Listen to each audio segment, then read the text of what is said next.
हारे के सहारे श्री श्याम बाबा की महाकथा। खाटू श्याम बाबा के भक्त कहा करते थे, जो हर प्राणी में भगवान का अंश देखता है वही सच्चा भक्त कहलाता है। राजस्थान के एक छोटे से गांव में गोपाल नाम का एक युवक रहता था। वह बहुत गरीब था, लेकिन उसका हृदय दया और करुणा से भरा हुआ था। उसका जीवन एक ही उद्देश्य के लिए समर्पित था, गौ सेवा। गांव की कोई भी गाय यदि बीमार हो जाती तो गोपाल उसकी सेवा करता। यदि कोई गाय भूखी होती तो वह पहले उसे चारा खिलाता, बाद में स्वयं भोजन करता। हर सुबह वह श्याम बाबा के मंदिर जाकर प्रार्थना करता, हे हारे के सहारे, मुझे इतना सामर्थ्य देना कि मैं आपकी बनाई हुई हर जीवात्मा की सेवा कर सकूं। एक वर्ष गांव में भीषण सूखा पड़ गया। तालाब सूख गए, हरे भरे खेत बंजर हो गए। गायों के लिए चारे और पानी की भारी कमी हो गई। कई लोगों ने अपनी गायों को बेच दिया, लेकिन गोपाल ने हार नहीं मानी। वह प्रतिदिन कई किलोमीटर दूर जाकर पानी लाता और थोड़ा थोड़ा चारा इकट्ठा करके गायों को खिलाता। लोग उससे कहते, गोपाल, तुम खुद भूखे रहते हो, इतनी मेहनत क्यों करते हो? गोपाल मुस्कुराकर कहता, जब ये मूक प्राणी बोल नहीं सकते, तब इनकी सेवा करना ही मेरी श्याम भक्ति है। एक दिन गोपाल बहुत थका हुआ था। उसने अपनी आखिरी रोटी भी एक कमजोर गाय को खिला दी। रात को वह भूखा ही सो गया। सोते समय उसने केवल इतना कहा, हे श्याम बाबा, यदि मेरी सेवा आपको स्वीकार हो तो मुझे सेवा करते रहने की शक्ति देना। उसी रात उसे एक दिव्य स्वप्न आया। उसने देखा कि खाटू श्याम बाबा स्वयं उसके सामने खड़े हैं। बाबा ने उसके सिर पर हाथ रखकर कहा, गोपाल, तुमने आज मुझे भोजन कराया है। जो निस्वार्थ भाव से जीवों की सेवा करता है वह सीधे मेरी सेवा करता है। गोपाल की आंखों से आंसू बहने लगे। उसने बाबा के चरणों में प्रणाम किया। अगली सुबह गांव में एक बड़ी गौ सेवा संस्था के लोग आए। उन्होंने गांव में गौशाला बनाने का निर्णय लिया। जब उन्हें गोपाल की सेवा के बारे में पता चला तो उन्होंने कहा, आज से इस गौशाला की पूरी जिम्मेदारी गोपाल संभालेगा। गांव वालों ने भी मिलकर चारा, पानी और धन का सहयोग दिया। कुछ ही महीनों में वहां एक सुंदर गौशाला बन गई। अब कोई भी गाय भूखी या असहाय नहीं रहती थी। गोपाल हर गाय को प्रेम से सहलाता और कहता, ये सब मेरे नहीं, मेरे श्याम बाबा की कृपा है। कुछ समय बाद गोपाल खाटू धाम पहुंचा। उसने बाबा के चरणों में सिर झुकाकर कहा, हे प्रभु, आपने मुझे धन नहीं दिया, लेकिन सेवा का अवसर दिया। यही मेरे जीवन का सबसे बड़ा आशीर्वाद है। मंदिर के एक वृद्ध संत ने मुस्कुराकर कहा, भगवान को सबसे प्रिय वह भक्त है जो बिना किसी स्वार्थ की सेवा करता है। सेवा ही सबसे बड़ा यज्ञ है। उस दिन से गोपाल ने संकल्प लिया, जब तक मेरे शरीर में प्राण है, मैं सेवा, दया और भक्ति का मार्ग नहीं छोड़ूंगा। उसकी प्रेरणा से गांव के अनेक युवक भी गौसेवा और समाज सेवा से जुड़ गए। पूरा गांव प्रेम, करुणा और सहयोग का उदाहरण बन गया। लोग दूर दूर से उस गौशाला को देखने आते और कहते, जहाँ सेवा होती है वहीं श्याम बाबा की कृपा बरसती है। सच्ची भक्ति केवल मंदिर में दीपक जलाने से नहीं होती, बल्कि भगवान की बनाई हुई हर जीवात्मा की निस्वार्थ सेवा करने से होती है। जो व्यक्ति सेवा, दया और करुणा को अपने जीवन का धर्म बना लेता है, उस पर हारे के सहारे श्री श्याम बाबा की कृपा सदैव बनी रहती है। हारे के सहारे श्री श्याम बाबा की महाकथा। खाटू श्याम बाबा के भक्त कहते हैं, जो सच्चे मन से बाबा को पुकारता है वह कभी अकेला नहीं रहता। एक छोटे से नगर में गौरी नाम की एक अनाथ बालिका रहती थी। बचपन में ही उसने अपने माता पिता को खो दिया था। वह मंदिर के पास एक छोटी सी झोपड़ी में रहती और लोगों के घरों में छोटे मोटे काम करके अपना जीवन चलाती थी। कठिनाइयों के बावजूद उसके चेहरे पर हमेशा मुस्कान रहती थी। हर सुबह वह श्याम बाबा के मंदिर में जाकर एक छोटा सा फूल चढ़ाती और कहती, हे हारे के सहारे, मेरे पास धन नहीं, बड़े उपहार नहीं, केवल मेरा विश्वास है, इसे स्वीकार कर लीजिए। मंदिर के पुजारी उसकी श्रद्धा देखकर प्रसन्न होते थे। वे अक्सर कहते, बेटी, भगवान को फूल से अधिक तुम्हारा निर्मल हृदय प्रिय है। एक दिन नगर में एक बड़ा धार्मिक उत्सव आयोजित हुआ। दूर दूर से भक्त आए। गौरी भी मंदिर की सफाई और सेवा में लग गई। वह बिना थके पूरे दिन श्रद्धालुओं की सहायता करती रही। रात होने पर एक वृद्ध महिला मंदिर की सीढ़ियों पर गिर पड़ी। गौरी तुरंत दौड़ी। उसने उन्हें पानी पिलाया, सहारा दिया और उनके घर तक पहुंचाया। वृद्ध महिला बहुत प्रसन्न हुई। उन्होंने पूछा, बेटी, तुम्हारे माता पिता कहाँ हैं? गौरी ने मुस्कुराकर उत्तर दिया, अब मेरे माता पिता तो केवल श्याम बाबा हैं। ये सुनकर वृद्ध महिला की आंखें भर आईं। उस रात वृद्ध महिला को एक दिव्य स्वप्न आया। उन्होंने देखा कि श्याम बाबा मुस्कुरा रहे हैं। बाबा ने कहा, जिस बालिका ने आज तुम्हारी सेवा की वह मेरी सच्ची भक्त है। उसकी सहायता करो। सुबह होते ही वह महिला अपने परिवार के साथ गौरी से मिलने पहुंची। उन्होंने कहा, बेटी, यदि तुम्हें स्वीकार हो तो आज से तुम हमारे परिवार का हिस्सा हो। हम तुम्हारी पढ़ाई और भविष्य की पूरी जिम्मेदारी उठाएंगे। गौरी की आंखों से आंसू बह निकले। उसने हाथ जोड़कर कहा, ये सब मेरे श्याम बाबा की कृपा है। समय बीतता गया। गौरी ने मन लगाकर पढ़ाई की। वह एक शिक्षिका बनी, लेकिन उसने अपने अतीत को कभी नहीं भुलाया। उसने निर्धन और अनाथ बच्चों के लिए निःशुल्क शिक्षा केंद्र शुरू किया। वह हर बच्चे से कहती, गरीबी तुम्हारी पहचान नहीं है। मेहनत, संस्कार और भगवान पर विश्वास ही तुम्हारी सबसे बड़ी शक्ति है। उसके विद्यालय में किसी बच्चे से कोई शुल्क नहीं लिया जाता था। लोग दूर दूर से उसके इस कार्य की प्रशंसा करने लगे। कुछ वर्षों बाद गौरी खाटू धाम पहुंची। वह बाबा के चरणों में बैठकर बोली, हे श्याम, जब संसार में मेरा कोई नहीं था, तब आपने लोगों के हृदय में मेरे लिए प्रेम जगा दिया। आज जो कुछ भी हूँ, वह आपकी कृपा और सेवा का परिणाम है। मंदिर के एक संत ने मुस्कुराकर कहा, बेटी, भगवान कभी किसी को अकेला नहीं छोड़ते। वे सही समय पर सही लोगों को हमारे जीवन में भेज देते हैं। उस दिन गौरी ने एक संकल्प लिया, जब तक जीवन है, मैं हर उस बच्चे का सहारा बनूंगी जिसे समाज ने अकेला छोड़ दिया है। यही मेरी श्याम भक्ति होगी। धीरे धीरे उसका विद्यालय सेवा, शिक्षा और संस्कार का केंद्र बन गया। हजारों बच्चों का भविष्य उज्जवल होने लगा। लोग कहते, श्याम बाबा ने एक अनाथ बालिका को केवल सहारा ही नहीं दिया, बल्कि उसे हजारों बच्चों का सहारा बना दिया। भगवान का सबसे बड़ा चमत्कार किसी का भाग्य बदलना नहीं, बल्कि उसे इतना सक्षम बनाना है कि वह दूसरों का जीवन भी संवार सके। जो निस्वार्थ भाव से सेवा करता है, श्याम बाबा उसकी राह स्वयं प्रशस्त करते हैं। हारे के सहारे श्री श्याम बाबा की महाकथा। खाटू श्याम बाबा के भक्तों में यह विश्वास था, भाग्य की रेखाएं चाहे जैसी हो, भगवान की कृपा से जीवन की दिशा बदल सकती है। एक बड़े नगर में आचार्य देवदत्त नाम के प्रसिद्ध ज्योतिषी रहते थे। दूर दूर से लोग अपनी कुंडली दिखाने उनके पास आते थे। राजा, व्यापारी, अधिकारी और सामान्य लोग सभी उनके ज्ञान का सम्मान करते थे। धीरे धीरे उनकी प्रसिद्धि बढ़ी और उनके मन में अहंकार आ गया। वे कहा करते, मुझे भविष्य का ज्ञान है, मैं मनुष्य का भाग्य पढ़ सकता हूँ। एक दिन एक गरीब किसान अपनी बेटी की कुंडली लेकर उनके पास पहुँचा। उसने विनम्रता से कहा, आचार्य जी, मेरी बेटी के भविष्य के बारे में कुछ बताइए।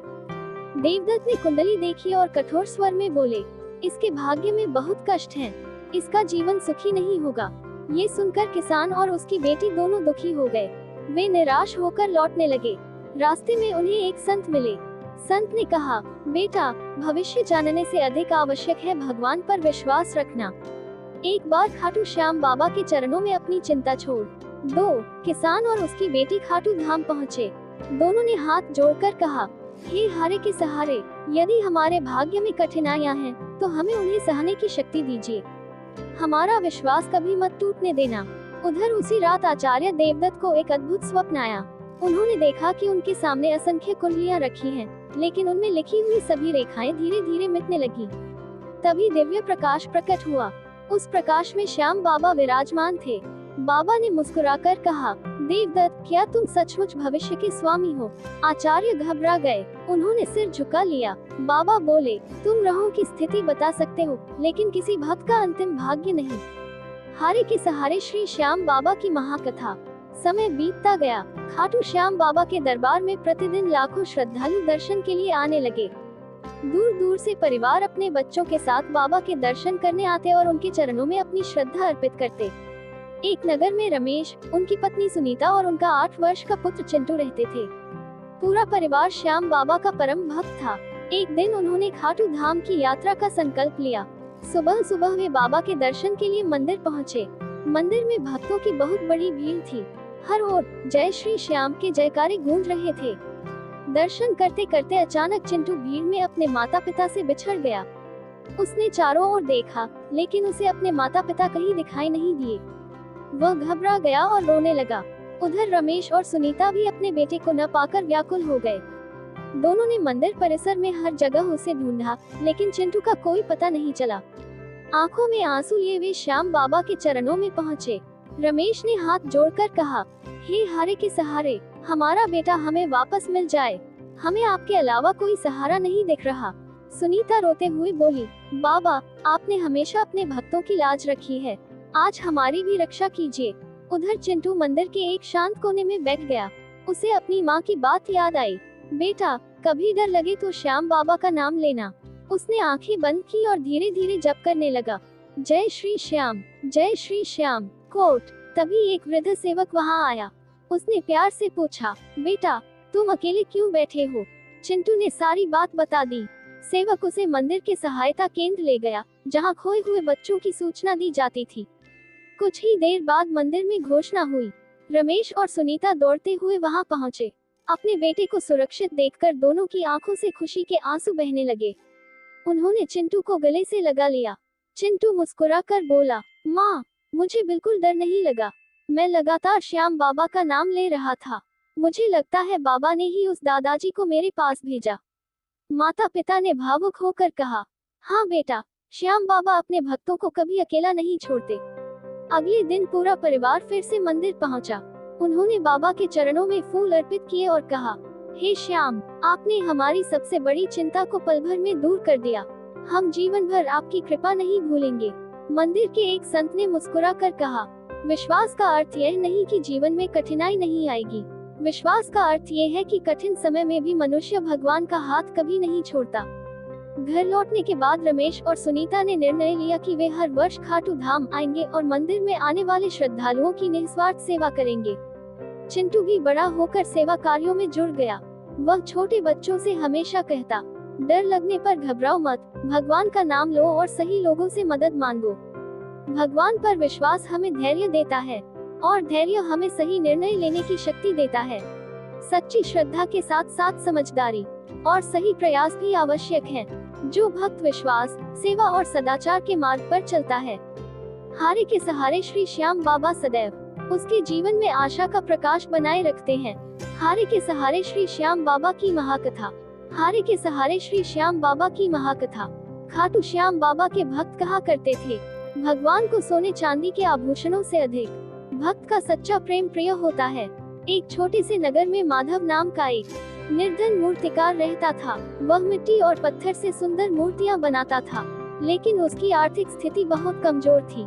कई बार ऐसा होता कि पूरे दिन मेहनत करने के बाद भी उसे इतना धन नहीं मिलता कि परिवार का पेट भर सके।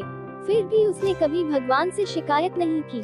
हर सुबह वह अपने छोटे से कार्यस्थल पर काम शुरू करने से पहले श्याम बाबा की तस्वीर के सामने दीपक जलाकर कहता, हे हारे के सहारे, मेरे हाथों से ऐसा कार्य करवाना जिससे लोगों के हृदय में आपकी भक्ति जागे। एक दिन गांव के मंदिर के पुजारी उसके पास आए। उन्होंने कहा, माधव, हमारे पुराने मंदिर में श्याम बाबा की नई प्रतिमा स्थापित करनी है, लेकिन मंदिर के पास अधिक धन नहीं है। माधव मुस्कुराया और बोला, महाराज, यदि ये प्रतिमा श्याम बाबा के लिए है तो मैं इसके लिए कोई मेहनताना नहीं लूंगा। यह मेरी सेवा होगी। पुजारी ने बहुत आग्रह किया, लेकिन माधव अपने निर्णय पर अटल रहा। अगले कई सप्ताह तक वह दिन रात एकाग्र होकर प्रतिमा बनाता रहा। हर चोट के साथ उसके होठों पर केवल एक ही नाम होता, जय श्री श्याम। कोट। वह प्रतिमा को केवल कला नहीं बल्कि अपनी भक्ति मानता था। जब प्रतिमा पूरी हुई तो उसे देखकर हर व्यक्ति भाव विभोर हो गया। ऐसा लगता था मानो श्याम बाबा स्वयं भक्तों को करुणा भरी दृष्टि से देख रहे हों। प्रतिमा की स्थापना का दिन आया। पूरा नगर मंदिर में एकत्र हुआ। भजन, कीर्तन और जयघोष से वातावरण भक्तिमय हो गया। माधव सबसे पीछे खड़ा होकर चुपचाप यह दृश्य देख रहा था। उसे किसी सम्मान या प्रशंसा की इच्छा नहीं थी। तभी मंदिर के मुख्य संत ने सभा में घोषणा की, इस दिव्य प्रतिमा का निर्माण हमारे नगर के निर्धन मूर्तिकार माधव ने बिना कोई पारिश्रमिक लिए केवल श्याम बाबा की सेवा समझकर किया है। ये सुनते ही पूरा मंदिर तालियों और जय श्री श्याम के जयघोष से गूंज उठा। लोगों की आंखों में सम्मान था। उसी रात माधव को स्वप्न आया। उसने देखा कि श्याम बाबा स्वयं मंदिर में विराजमान हैं।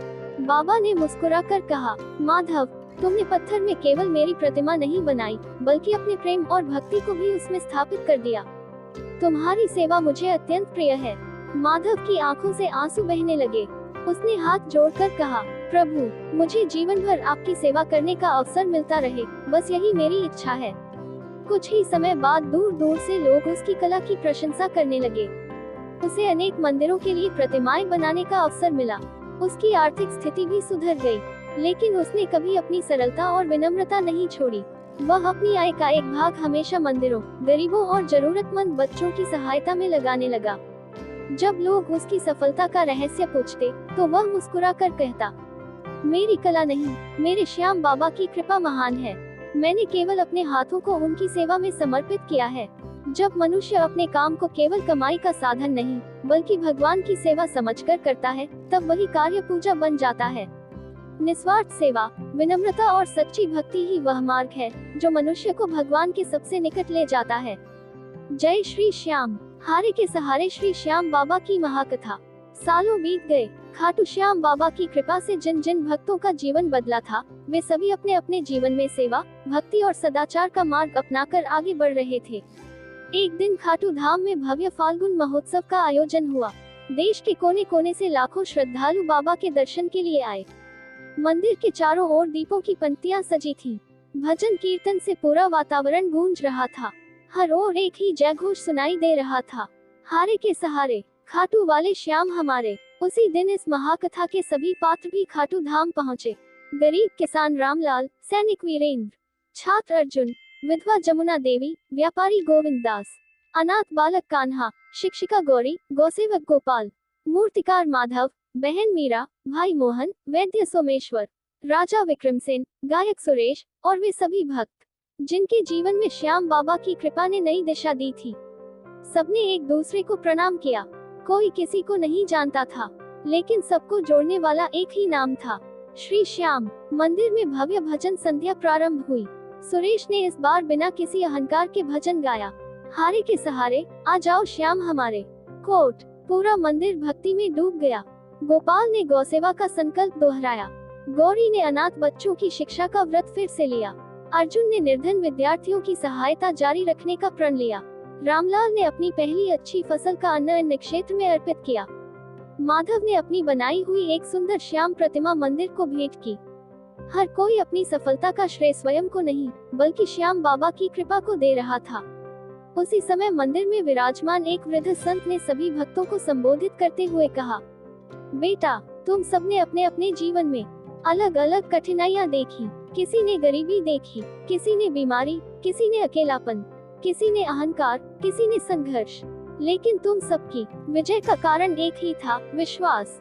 फिर उन्होंने आगे कहा, याद रखो, श्याम बाबा का सबसे बड़ा चमत्कार धन देना नहीं है, बल्कि टूटे हुए मन को फिर से खड़ा कर देना है। निराश व्यक्ति में आशा जगाना ही उनकी सबसे बड़ी कृपा है। संत के शब्द सुनकर पूरे मंदिर में गहरा मौन छा गया।